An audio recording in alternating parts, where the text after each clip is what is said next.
अब देखिए नीतीश कब क्या सियासी चाल चलेंगे किसी को नहीं मालूम। नीतीश कुमार का इतिहास इस बात पर मुहर भी लगाता है। आज हुई बैठक में नरेंद्र मोदी ने एनडीए की ताकत गिनवाई तो वही नीतीश कुमार ने साथ देने का दम भरा और समर्थन देने वाले भाषण में सबसे ज्यादा उत्साहित नीतीश कुमार ही नजर आए, जिन्होंने भाषण के बाद प्रधानमंत्री नरेंद्र मोदी के पैर छूने की कोशिश की। हालांकि प्रधानमंत्री मोदी ने रोक दिया और मुलाकात हुई। मौजूदा सियासी घटनाक्रम की अहम कड़ी बने नीतीश कुमार के मन को समझना इतना आसान नहीं है। अब तस्वीरों और बयानों से नीतीश कुमार को समझना काफी मुश्किल है। एनडीए संसदीय दल की बैठक में मोदी के समर्थन में भाषण पूरा करके नीतीश कुमार अपनी कुर्सी की तरफ आते हैं तो पहले नरेंद्र मोदी के पैर छूने के लिए झुक जाते हैं। मोदी फौरन ही नीतीश कुमार का हाथ पकड़ते हैं और उन्हें पैर छूने से रोकते हैं। तमाम दलों के सहयोग से मोदी 9 जून को तीसरी बार शपथ ग्रहण को तैयार हैं, लेकिन उससे पहले एनडीए की बैठक से आई इस तस्वीर की चर्चा भी बेशुमार है। अपने भाषण में मुख्यमंत्री नीतीश कुमार ने बार बार पीएम पद के लिए नरेंद्र मोदी के समर्थन का जिक्र किया। मोदी की अगुवाई में बिहार और देश के विकास का भरोसा जताया। नीतीश कुमार के इस अंदाज ने सहयोगी दलों का भी विश्वास बढ़ाया।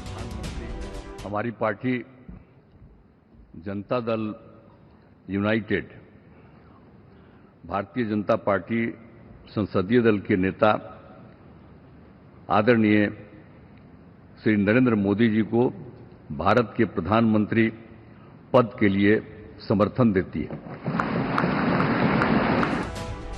अपने भाषण में नीतीश कुमार ने कई बार मोदी की तारीफ की और ये तक कह दिया कि जब सहयोगी इतनी मजबूती के साथ खड़े हैं तो फिर शपथ ग्रहण में देरी क्यों। मेरा आग्रह यही है कि जल्दी से जल्दी आपका काम शुरू हो जाए, शपथ ग्रहण हो जाए। अब आप इतवार को करने वाले हैं तो हम तो चाहते थे कि आजो हो जाता तो अच्छा था, लेकिन आपकी जब इच्छा है तो जब भी हो, जितना तेजी से काम हो जाए तो बहुत अच्छा है। बीजेपी इस बार अपने दम पर बहुमत का आंकड़ा नहीं पार कर सकी है, लिहाजा वो जेडीयू जैसे दलों की अहमियत अच्छे से समझ रही है। यही वजह है कि मोदी इस जीत को एनडीए की महाविजय बता रहे हैं। तीसरे कार्यकाल में मजबूती से एनडीए को आगे ले जाने का प्रयास कर रहे हैं। मैं मानता हूं कि 2024 के लोकसभा के चुनाव के जो नतीजे हैं, हर पैरामीटर से देखेंगे, दुनिया ये मानती है और मानेगी कि ये एनडीए का महाविजय है। लेकिन बयान कुछ भी हों, दावे कुछ भी हों, लेकिन गठबंधन वाली सरकार की राह में रोड़े की गुंजाइश हमेशा बनी रहती है, जिसकी बानगी बिहार की राजधानी पटना की सड़कों पर लगी इन तस्वीरों में दिख रही है। एक और नीतीश कुमार पीएम का पैर छूने की कोशिश करते दिख रहे हैं तो वहीं दूसरी ओर जेडीयू नेता नीतीश कुमार को टाइगर बताकर जेडीयू की ताकत का दम भर रहे हैं।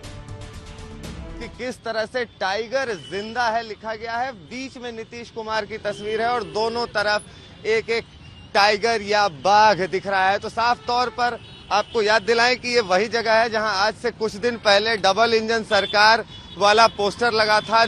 नीतीश और प्रधानमंत्री मोदी दोनों साथ में थे। हालांकि उसमें प्रधानमंत्री का कद थोड़ा ऊंचा दिखाया गया था नीतीश से, लेकिन ये जो पोस्टर आया है ये साफ तौर पर अब नीतीश कुमार के बढ़ते सियासी कद की तरफ इशारा कर रहा है। नीतीश कुमार और उनकी पार्टी को अपनी ताकत और अहमियत का अंदाजा है।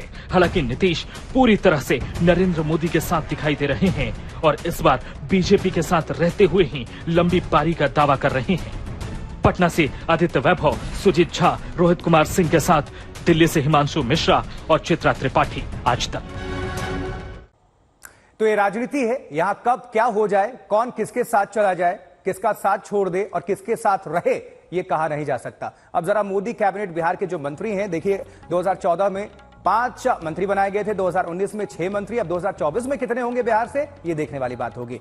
हालांकि सूत्र बता रहे हैं कि हो सकता है 4-4 का फॉर्मूला हो जाए, लेकिन अभी ये देखना होगा क्योंकि आधिकारिक घोषणा और जब तक चीजें सामने नहीं आती वो सूत्रों के मुताबिक ही होती हैं। जेडीयू नेता इसी बीच केसी त्यागी ने बड़ा बयान दिया कि विपक्ष की तरफ से नीतीश कुमार को लेकर प्रधानमंत्री पद का ऑफर भी किया गया था, लेकिन हम एनडीए के साथ मजबूती से खड़े हैं, खड़े रहेंगे।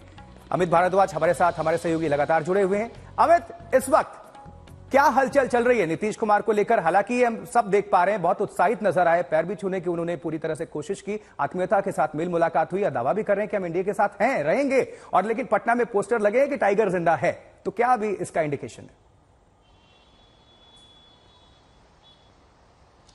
देखिए आशुतोष, ये जो सरकार है, इंडिया की सरकार, इसमें नीतीश नायडू फैक्टर सबसे स्ट्रांग होने वाला है। और दोनों ही नेता इस बात को समझते हैं कि अगर आपको स्टेबिलिटी से सरकार चलाना है तो बीजेपी एक बेटर ऑप्शन है, क्योंकि यहां पे देखिए 240 का आंकड़ा बीजेपी के पास है। और अगर चाहे बिहार हो या फिर आंध्र प्रदेश हो, दोनों ही राज्यों को स्पेशल फाइनेंशियल पैकेज की उम्मीद है, केंद्र सरकार से एक लंबी डिमांड रही है।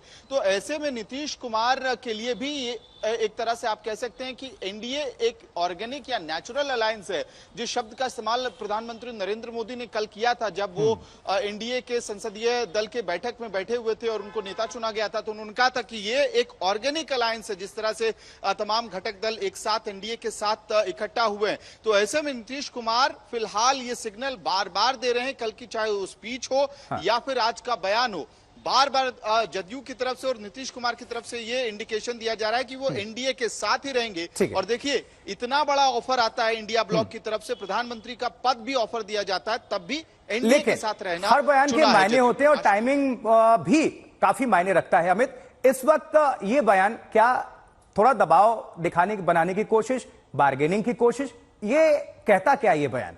इंडिकेशन क्या है इसमें, क्या संदेश या संकेत है? आज तो देखिए, निश्चित रूप से अभी कहीं ना कहीं हेक्टिक पार्लेज जिसको कहते हैं कि लगातार बातचीत चल रही है कैबिनेट को लेके। और कल बीजेपी अध्यक्ष जेपी नड्डा के आवास पर एक एक करके एनडीए के घटक दलों के अध्यक्ष गए, एक सेपरेट मीटिंग हुई सबकी, और सबने अपनी तरफ से मांग पत्र तो रखा ही होगा। और नीतीश कुमार खुद गए थे कल जदयू की तरफ से जो चर्चा होनी थी उसको लेकर। और फिर इसके बाद फाइनली मुझे लगता है कि एक ड्राफ्ट तो तैयार हो ही रहा होगा कि आखिरकार किस दल को कितने मंत्री पद जाने हैं, जातीय समीकरण क्या होगा, क्योंकि ओवरऑल ना केवल अलग अलग पार्टियों की मांगों को पूरा करना है, बल्कि जो मोदी सरकार 3.0 का कैबिनेट होगा उसका जातीय समीकरण भी आपको समझना होगा कि वहां कोई डिसबैलेंस नहीं दिखे, इंबैलेंस ना दिखे। तो निश्चित रूप से बयान जिस समय आया है ये भी जताने के लिए कि नीतीश कुमार की जो पॉलिटिकल इंपॉर्टेंस है इस वक्त वो बहुत ज्यादा है, और नीतीश कुमार को प्रधानमंत्री का पद ऑफर किया गया और इसके बावजूद वो उस पद को ठुकराकर एनडीए के साथ रह रहे हैं, यानी कि उनकी प्रतिबद्धता जो है एनडीए के साथ है। तो इससे एक ऑप्टिक्स तो होता ही है, इस ऑप्टिक्स से डिनायल नहीं किया जा सकता है। ठीक है अमित, आपका बहुत बहुत धन्यवाद इस खबर पर जानकारी पहुंचाने के लिए।